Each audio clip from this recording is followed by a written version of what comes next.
Welcome students on my official YouTube channel Naveen sir classes.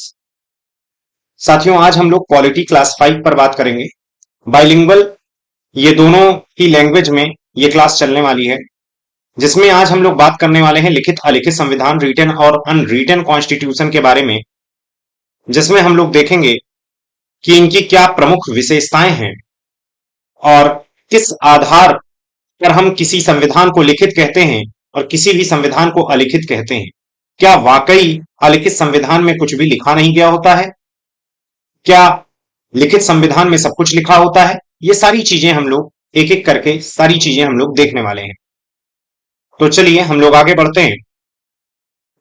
जो यहां पर difference है ये बहुत इंपॉर्टेंट है, इसको आप नोट्स बनाते हुए चलिए। हालांकि इसका सब कुछ आपको पीडीएफ के रूप में मैं प्रोवाइड करने वाला हूं। लिखित और अलिखित संविधान की बात अगर हम करें साथियों, तो लिखित संविधान में लिखित अंश अधिकतम होता है, जबकि अलिखित अंश न्यूनतम होता है। ये चीज ध्यान में रखना। एक वर्ड है अधिकतम और एक वर्ड है न्यूनतम। यानी कि लिखित संविधान उस संविधान को कहते हैं, उस कॉन्स्टिट्यूशन को कहते हैं जिसमें मैक्सिमम पार्ट लिखा हुआ है, लेकिन कुछ पार्ट उसमें नहीं लिखा गया है। अलिखित ऐसा नहीं है कि सब कुछ लिखा गया है। अलिखित अंश की मात्रा न्यूनतम होती है, जबकि अलिखित संविधान में आपने कई बार पढ़ा होगा कि ये वर्ड हमारे कॉन्स्टिट्यूशन में दिया नहीं गया है। समझ रहे हैं? तो ये बहुत सारी चीजें, अधिकतम अंश लिखा गया है और न्यूनतम अंश नहीं लिखा गया है।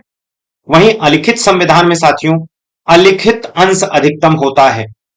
जब हम अनरिटन कॉन्स्टिट्यूशन कह देंगे तो उसमें मैक्सिमम पार्ट लिखा नहीं गया होता है। देखिए, the written part of the maximum the written part is maximum in the written constitution, while the unwritten part is minimum. Whereas in unwritten constitution the unwritten part is maximum and the written part is less. It happens. बात समझ में आ रहा है? तो जो अधिकांश हिस्सा है, अगर किसी संविधान में लिख दिया गया है, अधिकांश हिस्सा का मतलब अधिकांश नीतियां और सिद्धांत यदि किसी कॉन्स्टिट्यूशन में, यदि किसी संविधान में लिखे गए हैं, तो उसे हम लिखित संविधान कहते हैं। कुछ अंश सिर्फ हो सकता है छूट गया हो, लेकिन अलिखित संविधान अनरिटन कॉन्स्टिट्यूशन में साथियों अधिकांश अंश लिखे नहीं गए होते हैं। परंपराओं के बेस पर देश का निर्वहन होता है, देश चलता है। बात समझ में आ गई? तो पहला स्टेटमेंट तो समझ में आ गया। दूसरा स्टेटमेंट है साथियों, लिखित संविधान निर्मित होता है जबकि अलिखित संविधान विकसित होता है। मैंने पिछली क्लास में आपको बताया निर्मित और विकसित, क्रिएटेड और डेवलप्ड। बात समझ है? ये क्रिएटेड या मेड आप कह सकते हैं। क्रिएटेड का मतलब यह है कि पर्टिकुलर संविधान सभा के द्वारा पर्टिकुलर तारीख को बनकर तैयार हुआ तो उसे हम निर्मित कहते हैं। और यदि ट्रेडिशन से विकसित हुआ है, मतलब एक तरीके से बहुत समय में वहां की जो ट्रेडिशन थी उन्हीं का कुछ अंश अगर लिख दिया गया है, जैसे खाप पंचायतें वगैरह, खाप पंचायतों वगैरह के जो वक्तव्य होते हैं वो तो कुछ तो लिखे गए हैं, कुछ नहीं लिखे गए। बात समझ में आया? तो इसे हम क्या बोलते हैं? विकसित। विकसित किया गया। अभी इसको और अच्छे से समझेंगे, विकसित और निर्मित। जो विकसित होगा साथियों वो अनरिटन होगा। देखिए, एक तरीके से लिखित संविधान निर्मित होता है जबकि अलिखित संविधान विकसित होता है। जो लिखा नहीं गया वही तो परंपरा से है, तो वो क्या किया गया है? विकसित है। अलिखित उसका कुछ ही अंश लिखा गया है, जबकि लिखित संविधान निर्मित होता है। बात समझ में आया है? किसी कॉन्स्टिट्यूशन असेंबली के द्वारा इसको बनाया गया है, किसी संविधान सभा के द्वारा बनाया गया है, इसको पर्टिकुलर दिन से लागू किया जाता है। बात समझ में आ रही? तो लिखित संविधान निर्मित है जबकि अलिखित संविधान विकसित है। विकसित का मतलब समझ में आ गया होगा कि परंपरा, इसके अविकसित मतलब विकसित का मतलब यहां परंपरा से जोड़ लीजिए। परंपराओं से चला आ रहा है, उसी के कुछ पार्ट लिख दिए गए हैं बस, उन्हें हम विकसित संविधान कहते हैं। आगे बढ़े। देखा जाए तो लिखित संविधान में संविधान का निर्माण संविधान सभा द्वारा किया जाता है। जैसे हमारा भारत का जो संविधान है वो कॉन्स्टिट्यूशन असेंबली, ये देखिए कॉन्स्टिट्यूएंट असेंबली के द्वारा बनाया गया है, निर्मित है। जबकि अलिखित संविधान में इसका कोई अस्तित्व ही नहीं होता, वो एग्जिस्ट ही नहीं करता साथियों। तो जो भी लिखित संविधान रिटन कॉन्स्टिट्यूशन होता है साथियों, उसको कॉन्स्टिट्यूएंट असेंबली के द्वारा बनाया जाता है, पर्टिकुलर तारीख को नियमित किया जाता है। ये देखो अधिनियमित अभी आएगा, इनैक्ट किया जाता है, पर्टिकुलर दिन बनकर तैयार हो जाता है, इतने दिन में बनकर तैयार हो जाता है। ये सब लिखित संविधान के लिए है। अलिखित का तो अधिकांश अंश लिखा ही नहीं गया है, कुछ अंश सिर्फ लिखा गया है। बात समझ में आया? तो ये विकसित तो होते हैं, मैंने बता दिया विकसित और निर्मित कौन से संविधान होते हैं, तो ये चीज समझ में आ गई। दूसरा साथियों, अगर हम बात करें लिखित संविधान निर्मित होने के कारण, क्योंकि निर्मित है, बना है, किसी दिन लागू हुआ है, होने के कारण यह कहा जाता है इसकी लागू होने की तिथि निर्धारित की जाती है तथा यह अधिनियमित होता है। अधिनियमित मतलब इसके नियम कानून लागू होते हैं, इसमें थोड़ा बहुत परिवर्तन के साथ इसको लागू किया जाता है। मतलब कई बार ऐसा भी होता है उसमें संविधान संशोधन करने होते हैं। बात समझ में आया? जबकि वहीं पर अलिखित संविधान विकसित होने के कारण यह कहा जाता है इसकी लागू होने की कोई निश्चित तिथि नहीं है, समय समय पर आए, कुछ चीजें लिख दिए, कुछ चीजें नहीं लिखे। अधिकांश चीजें जिसकी लिखी नहीं गई हैं उसी को अनरिटन कहते हैं, जिसकी अधिकांश चीजें साथियों लिखी गई हैं उसी को रिटन कहते हैं। कोई निश्चित तिथि नहीं है, यह भी अधिनियमित नहीं होता। Due to the formation of the written constitution, it is said that its effective date is determined and enacted, whereas due to developed of the ये unwritten constitution develop है ना, it is said that it is implementation no date fixed would and it not enacted would, यानी कि ना तो ये लागू किया गया है ना ही अधिनियमित किया गया है। बात समझ में आ रहा? अब आगे बढ़ेंगे। लिखित संविधान में राज्य व्यवस्था के प्रकृति के सभी विकल्प पाए जाते हैं, जैसे पिछली क्लास में बताया था एकात्मक, संघात्मक और अर्धसंघात्मक। केवल एक लाइन से समझ जाइए। एकात्मक का मतलब क्या होता है? जहां केवल एक ही सरकार पूरे देश का शासन कर रही है। संघात्मक का मतलब जहां राज्य की सरकार भी है, केंद्र की सरकार भी है, जहां शक्तियों का बंटवारा है, यहां शक्तियों का बंटवारा नहीं है। और अर्धसंघात्मक यानी कि कुछ एकात्मक का गुण, कुछ संघात्मक का गुण, दोनों पाया जाए। तो लिखित जो संविधान होते हैं वो एकात्मक भी हो सकते हैं, संघात्मक भी हो सकते हैं, अर्धसंघात्मक भी हो सकते हैं। All the options of the nature of the state system are found in the written constitution, जैसे unitary, federal and semi federal. Unitary का मतलब एक देश एक सरकार, एक गवर्नमेंट। फेडरल का मतलब एक देश में सरकार तो है ही है, उसके राज्यों में अलग सरकारें हैं। Whereas the unwritten constitution there is only one nature of the state system, unitary।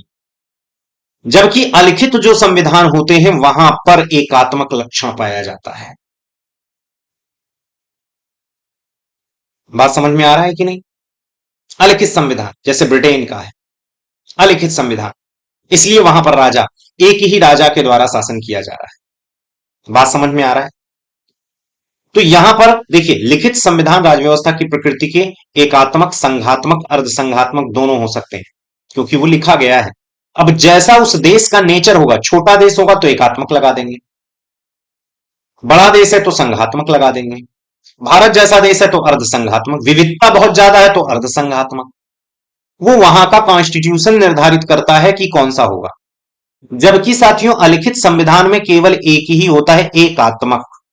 वही नियम बना रहा है, वही कानून बना रहा है, कुछ चीजें लिखी हैं, अधिकांश चीजें लिखी ही नहीं है। राजा का वचन ही शासन है। बात समझ रहे हैं कि नहीं? लिखित संविधान में न्यायपालिका की शक्तियां विधायिका और कार्यपालिका की शक्तियों की तुलना ज्यादा व्यापक होती है, लेकिन इसका अर्थ यह नहीं है कि न्यायपालिका ही सर्वे सर्वा है। मतलब समझिए, जो लिखित संविधान, जैसे भारत का सबसे बड़ा लिखित संविधान है, यहां पर आप देख लीजिए न्यायपालिका की पावर सबसे अधिक है, लेकिन इसका मतलब यह भी नहीं कि न्यायपालिका ही सर्वे सर्वा हो गई, कुछ भी मनमाना करेगी। संसद, भाई संसद भी पार्लियामेंट भी बनाई गई है, पार्लियामेंट भी बनाई गई है, यानी कि एक तरीके से संसद भी है, और दूसरी तरफ जुडिशरी भी है। जुडिशरी का मतलब न्यायपालिका।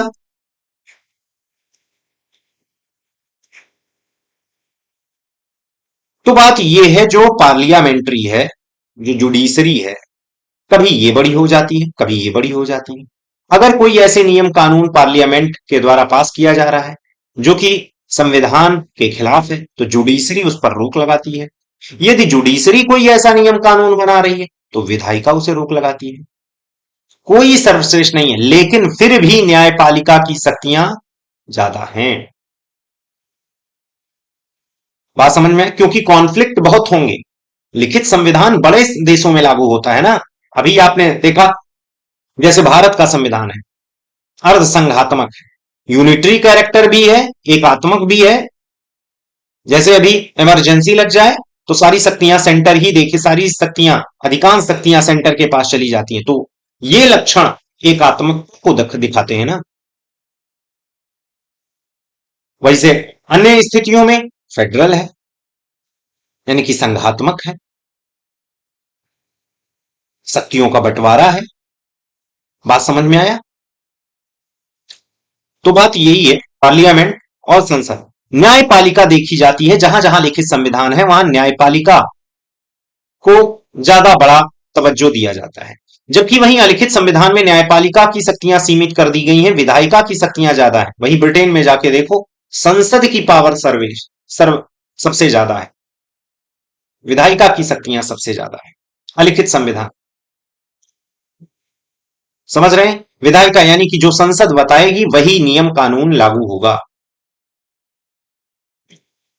कार्यपालिका और न्यायपालिका से भी बड़ी। लेकिन यहां देखा जाता है न्यायपालिका सबसे ज्यादा, इसके पास ज्यादा शक्ति है। समझ रहे हैं? लेकिन इसका मतलब न्यायपालिका ही सर्वेसर्व, जैसे भारत में न्यायपालिका ही सर्वेसर्वा है, ऐसा नहीं। शक्तियों का बंटवारा भी, मतलब न्यायपालिका के पास भी शक्तियां हैं, और देखा जाए तो विधायिका के पास भी शक्तियां हैं। इसका नहीं मतलब ये नहीं कुछ भी आप करोगे। दूसरा साथियों, लिखित संविधान में संविधान संशोधन करना कठोर हो जाता है, हो सकता है, मतलब कठोर नहीं। लिखित संविधान में संविधान संशोधन करना कठोर भी हो सकता है, आसान भी हो सकता है, अथवा दोनों रूप में हो सकता है, क्योंकि लिखित संविधान तीनों प्रकार के होते हैं, कठोर, लचीले तथा दोनों। जहां संविधान लिखा गया है, इसका मतलब समझिए, वहां पर विधियों में, मतलब जैसे कोई भी लॉ लागू करने में एक तरीके से कंफ्यूजन होती है, इसीलिए लिखा गया है कि कंफ्यूजन ना हो। बड़े देशों में ही लिखित संविधान लागू होता है कि यहां पर नियमों कानूनों को लागू करने के लिए कंफ्यूजन ना हो। छोटा देश है, वहां की वो परंपरा है, वही चली आ रही है, तो कोई दिक्कत नहीं।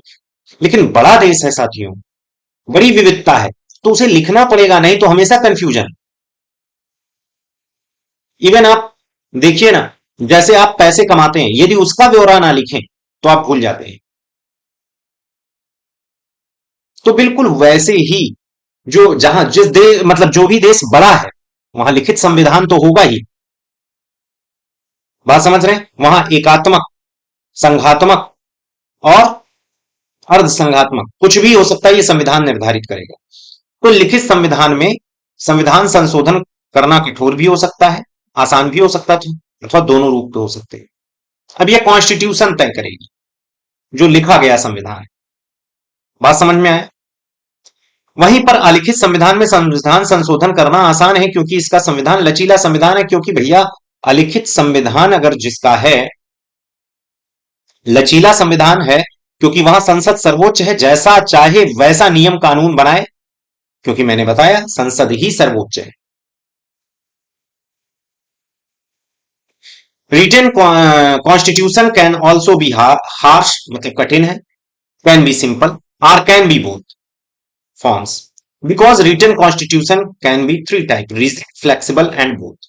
On the other hand, it is easy to amend the constitution in the unwritten constitution, because there are constitution is called flexible constitution. मतलब यहां पर on the other hand it is easy to amend the constitution in the unwritten constitution because their constitution called flexible constitution. उनका संविधान आसान है।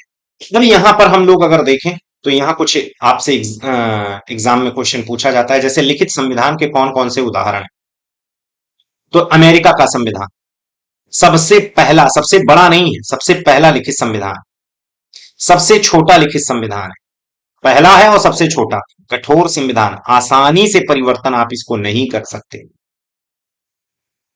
श्रीलंका, अब ये देखो कॉन्स्टिट्यूशन ऐसा नहीं है, वहां के नियम, वहां की स्थितियां निर्धारित करती हैं कि कहां कठोर होगा, कहां फ्लेक्सिबल होगा, कहां अगर बहुत ज्यादा बायोडाइवर्सिटी है इंडिया की तरह तो कठोर भी होगा, लचीला भी होगा। पता लगा कोई हमें नियम कानून ऐसे बनाने हैं जो कि देश की संप्रभुता का प्रश्न है तो तुरंत बनाने होंगे।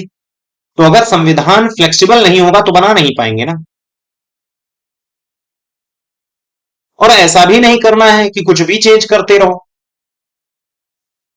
तो बात यह है, अमेरिका का संविधान सबसे पहला लिखित संविधान है, सबसे छोटा लिखित संविधान है तथा कठोर संविधान है।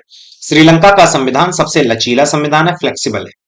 भारत का संविधान सबसे बड़ा लिखित संविधान है, लचीला कठोर दोनों नेचर का है। जापान का संविधान एशिया का प्रथम संविधान, तो जापान याद रखना एशिया का प्रथम। भारत सबसे बड़ा लिखित संविधान है, कठोर लचीला दोनों प्रकार का है।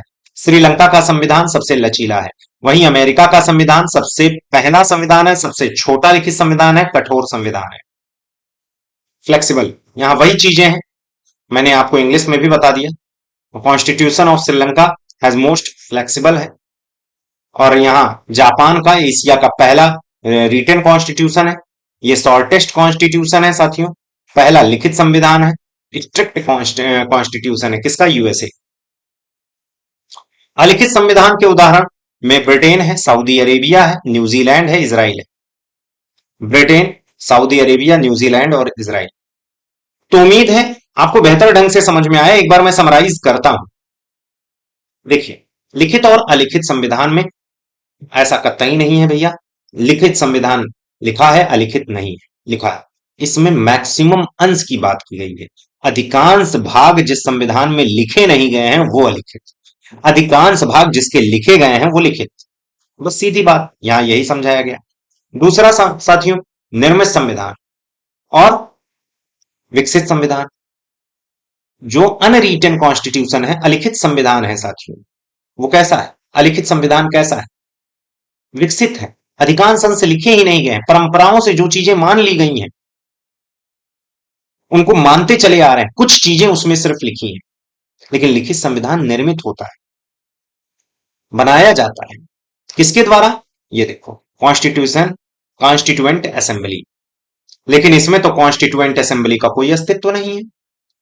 दूसरा, लिखित संविधान निर्मित होने के कारण या कहा जाता है लागू होने की तिथि अधिनियमित होता है। समझ रहे हैं, लागू होने की तिथि अधिनियमित होता है, मतलब लगभग एक ही समझो। अधिनियमित मतलब किसी एक दिन लागू होना, कोई तिथि निश्चित नहीं होती, अधिनियमित नहीं होता। अधिनियमित का मतलब क्या होना, लागू होना। सीधे यहां से ऐसे लिख लो, अधिनियमित का मतलब लागू होना, जो पूरा ऊपर लिखा है वही उसका मतलब है। मैं समझ में आया।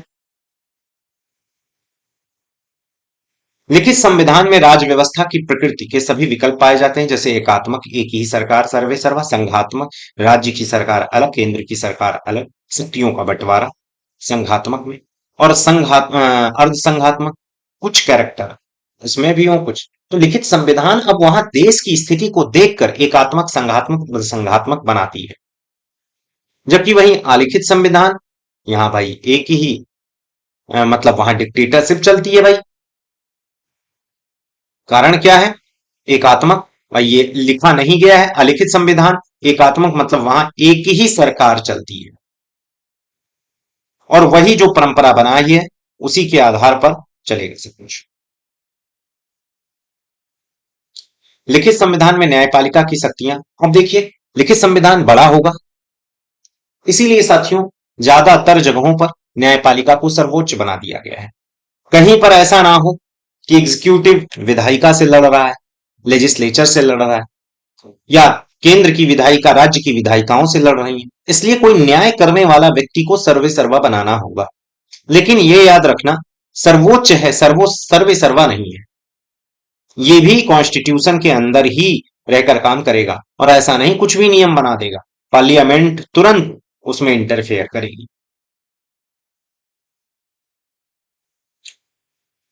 यहां पर अगर आप देखेंगे, आसान भी लिखित संविधान कठोर भी हो सकता है, मतलब कठोर लचीला दोनों भी हो सकता है जो लिखे गए संविधान। अब वो देश पर निर्भर करता है, कौन सा देश कैसा है, विविधता है वहां पर, बड़ी जनसंख्या है वहां पर, समझ रहे हैं, या छोटी जनसंख्या है वहां पर। अलिखित संविधान लचीला ही होता है, तुरंत परिवर्तन, क्योंकि कहीं कोई चीज लिखी नहीं गई है ना, परिवर्तन करना बड़ा आसान है। कहाँ एविडेंस है लिखा हुआ, वो अपने हिसाब से नियम कानून बना रहे हैं। और ये उदाहरण मैंने बता दिया। तो उम्मीद है साथियों, आपको लिखित और अलिखित संविधान बेहतर ढंग से समझ में आए होंगे। अगर आपको कोई चीज डाउट हो तो प्लीज कमेंट जरूर कर दिया करिए, और मैं आपको 4-5 दिन में एक नंबर दे दूंगा, उस पे आपको सारी पीडीएफ मिल जाएगी। थोड़ा क्लास हो जाने दीजिए, और भी कई क्लासें हो जाने दीजिए, साइंस की भी क्लासें हो जाएं, और हिस्ट्री की भी क्लासें होने लगे, तो उसके बाद आपको एक नंबर देंगे, उसी नंबर पर व्हाट्सएप करना है आप। ठीक है साथियों, और प्रयास किया करिए कि सेशन को लाइक और शेयर जरूर कर दिया करिए। ठीक है साथियों, जय हिंद।